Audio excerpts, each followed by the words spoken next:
Hi, I'm Carrie Blazer, the Divine Feminine, reincarnation of Mary Magdalene. Thank you for clicking on my clip.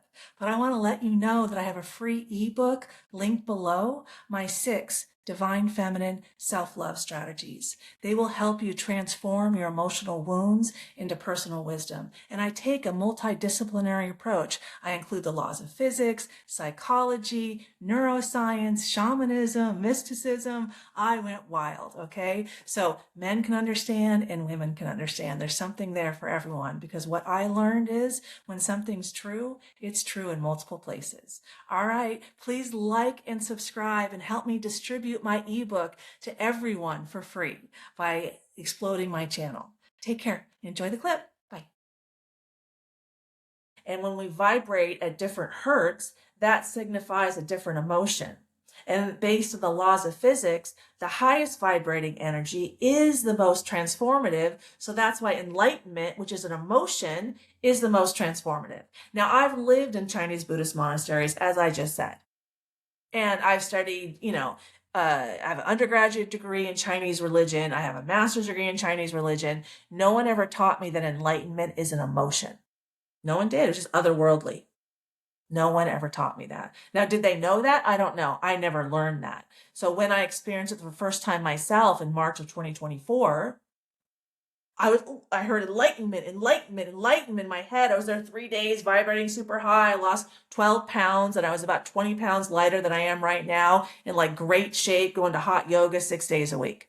And I lost 12 pounds. That's how high I was vibrating for 3 days. It was gnarly, like gnarly. But that's what it takes to open the emotional range. I have a profoundly traumatic childhood because I needed that much emotional pain to turn into wisdom, to expand my emotional range enough to include enlightenment. So you see down here that shame vibrates at 20 hertz. That's the descent. You got to go into your shadow, go into where it's hard to see, your fear, guilt, and shame, and turn that fear, guilt, and shame into wisdom and knowledge. That's the healing process. That's how you recalibrate your nervous system for love, compassion, and enlightenment instead of fear, guilt, and shame. The field of epigenetics teaches us that epi is before, then the genetics. So what happens before the body, right? Before it hits the genes? Well, the Einstein quote, the field is the sole governing agency of the particle. When I think of food, whether food is present or not, my mouth salivates. I could think sexually and I get turned on because the field is the sole governing agency of the particle. Okay. All right. I hope that makes sense about how the universe is a how we live in a holographic universe, and the universe is a mirror. So now, using that wisdom, I'm going to stop sharing.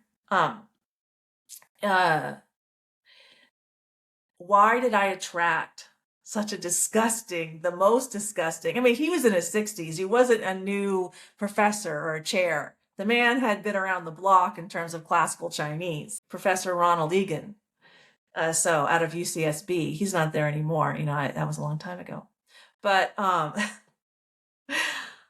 I had a traumatic childhood, so I repressed my femininity. I hated on my femininity, and we attract what we are. So that master's degree is showing how much I hated on my femininity because we attract what we are. And I attracted, Taoist and Buddhist texts into my life that obviously were hating on femininity. But I learned a lot and I traveled a lot. I went to China, I went to Tibet, I met my ex-husband there. He's Israeli. I lived in Israel.